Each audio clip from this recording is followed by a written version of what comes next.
Bom dia, boa tarde, boa noite, pessoal. Bem-vindos e bem-vindas a mais um vídeo aqui do canal Aleatório Giratório. Como se tornar íntimo das palavras? Esse é o título de um artigo de opinião do Sérgio Rodrigues que eu achei bem interessante e eu separei aqui vários trechos para a gente conversar e fazer uma espécie de react, né, de textos jornalísticos, como eu faço aqui de costume. E esse tema, o tema da leitura, o tema da intimidade com as palavras, tem tudo a ver com o nosso canal que fala de literatura e fala de educação. E eu, sendo professor de português, lido com isso no meu dia a dia. Por isso, esse texto é bem interessante para mim e eu espero que vocês gostem também. Como eu separei vários trechos, vamos já direto para as primeiras aspas. Palavras são as menores unidades de sentido autônomo da escrita, os tijolinhos da construção textual. Para escrever direito, é preciso ter com elas uma intimidade, pelo menos razoável. Intimidade com as palavras. Eu, sendo professor de português, acho que provavelmente essa seja a função mais importante dos professores de português. Criar essa intimidade com as palavras. É óbvio que não é apenas o professor de português que lida com a leitura e com a escrita. Todos os professores fazem funções fundamentais para isso, ajudam, contribuem para isso. Mas os professores de português, eles lidam diretamente. Essa é a função primordial para mim, né? Criar essa intimidade. Por quê? Com a intimidade com as palavras, você pode utilizá-las para várias coisas. Por exemplo, comunicação. Para você conseguir se expressar bem e para você conseguir entender o que foi dito para você. Compreensão, compreensão mútua. E olha, a gente vê o nosso mundo como está, os conflitos, os confrontos, as guerras e tudo mais. A comunicação boa e eficaz pode contribuir bastante para isso. Então, intimidade com as palavras. Tá, mas como adquirir essa intimidade com as palavras? Afinal, é sobre isso que o artigo lida. E aí a gente já vai para as segundas aspas aqui.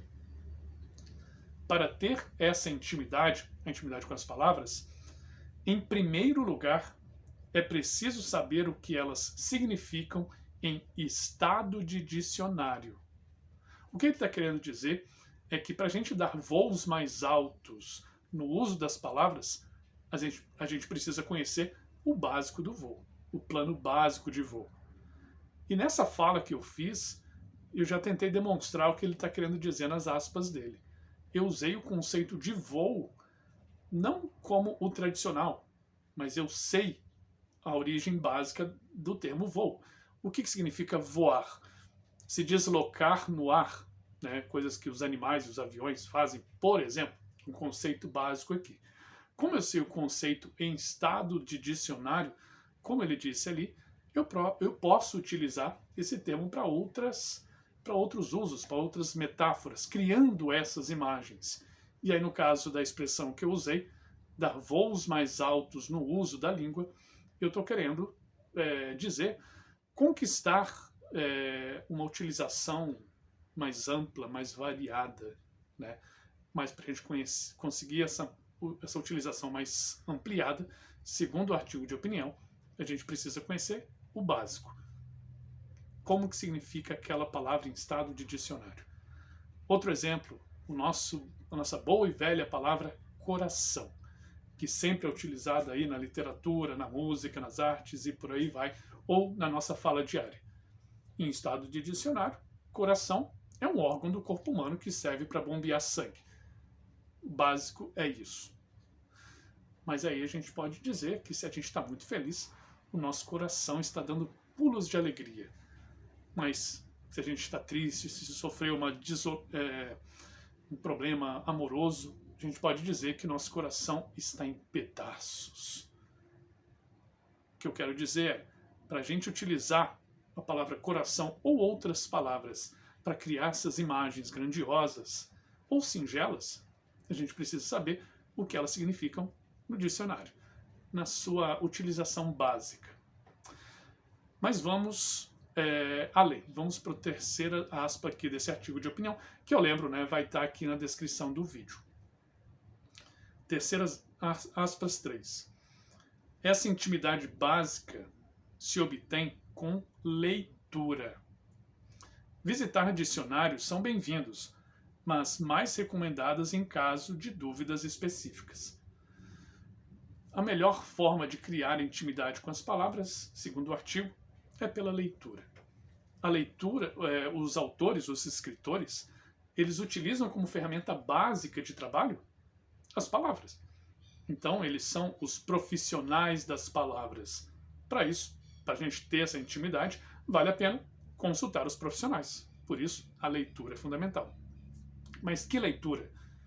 Obviamente, a leitura de literatura, que é um uso estilístico, artístico do autor, mas também livros técnicos, que é a utilização mais formal daquela palavra. Mas também eu posso ir para a leitura de propaganda, para a leitura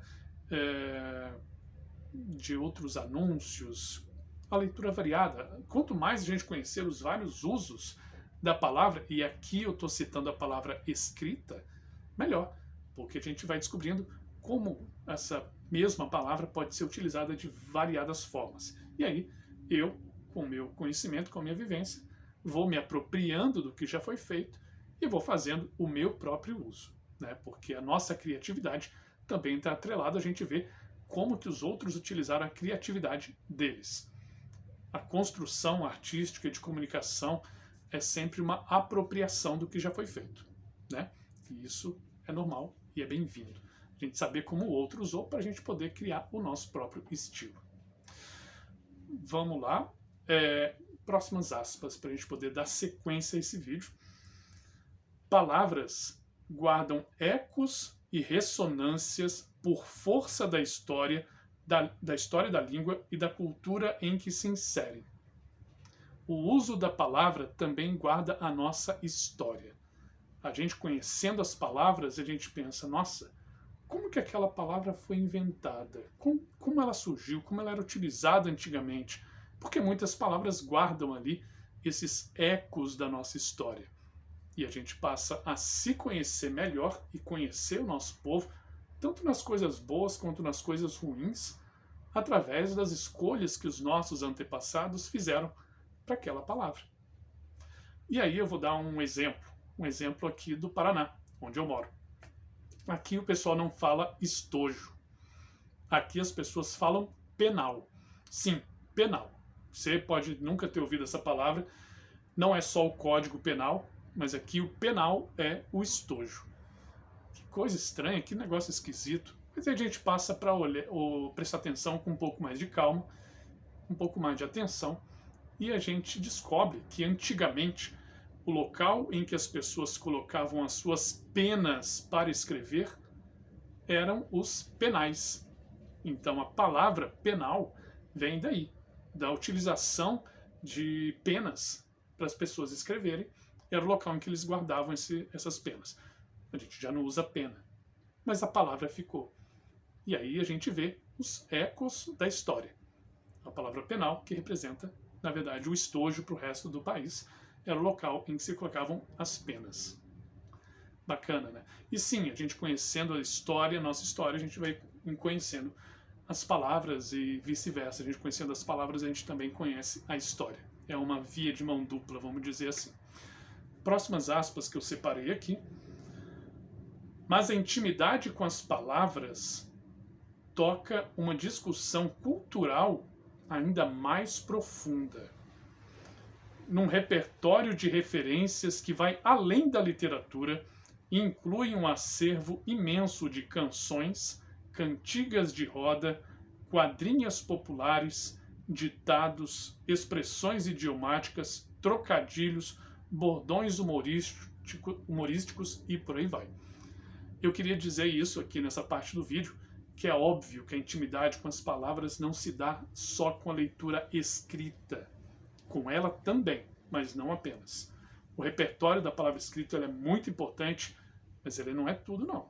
A gente tem um acervo gigantesco de cultura oral, de escrita, de canções, eu não quis dizer de escrita, na verdade, eu quis dizer de história oral, né, de histórias contadas, como eu falei, de música, de piada, da nossa religiosidade também, né, dos nossos mitos e das nossas lendas, tudo isso é passado de forma oral, através das palavras e do uso que a gente dá àquelas palavras. E a gente tem também aquelas histórias populares, mas também a gente tem a história pessoal, a história da nossa família, expressões familiares que utilizam esse acervo rico da língua portuguesa, e vale a pena a gente estar bem atento. A construção da língua e a utilização da língua se dá pela escrita, mas se dá também pela oralidade. E aí eu vou contar uma historinha pessoal. Meu pai, por exemplo, não só ele, mas eu conheci isso por ele, quando ele vai dizer que não confia muito em alguém, ele não diz apenas que ele não confia naquela pessoa. Ele diz, aquele pessoal lá é do lado de baixo do caminho. Do lado de baixo do caminho. Ele, na mente dele, ele criou uma ideia de que existe um caminho, ou seja, pessoas corretas, pessoas honestas, na visão dele, obviamente, e quem desvia desse caminho, ou seja, que na visão dele não são pessoas corretas, não são pessoas honestas, são pessoas do lado de baixo do caminho. E dá até uma sonoridade, né? Do lado de baixo do caminho. O que quer dizer? Que ele não confia naquelas pessoas. Essa utilização popular, ela é tão importante quanto a escrita para a gente criar o nosso imaginário de palavras e a nossa intimidade com as palavras. Vamos aí a mais um trecho. O último trecho que eu separei desse artigo, que eu acho que eu não falei ainda, mas vai estar aqui na descrição do vídeo. No caso da língua portuguesa, uma rua que tenha um bosque vai convocar a consciência de grande parte de leitores o nome solidão. Enquanto qualquer pedra que surgir no caminho fará aparecer no canto da página a silhueta magra de Drummond. É melhor que tudo isso esteja nos planos de quem escreve. Aquelas expressões que acabam se tornando populares, né? Quando a gente vê uma pedra, a gente pensa na pedra no meio do caminho, do Drummond de Andrade. Já eu vou citar 2 exemplos meus aqui. Quando eu ouço alguém usando a palavra levanta, mentalmente eu já completo. Levanta, sacode a poeira e dá volta por cima. Que é uma música do sambista Paulo Vanzolin. Ou, se alguém comenta de algum sapo, eu já penso, sapo cururu, na beira do rio. Quando o sapo canta, maninha, é porque tem frio. Uma cantiga popular, há muito tempo já cantada e repetidas vezes. Mostra que a língua é viva, que a língua está na arte, que a língua está nos livros, está no uso popular, na nossa história oral, está na nossa vida. E quanto mais intimidade a gente tiver com as palavras, mais íntimo da vida e das vidas plurais a gente vai estar. Beleza? Espero que vocês tenham gostado desse vídeo. Peço, curtam o vídeo, se inscrevam no canal para que a gente possa fazer aqui, continuar fazendo reflexões sobre arte, sobre literatura, sobre a vida, que arte é vida, tá certo? Abraço grande, pessoal, se cuidem e até a próxima. Tchau, tchau.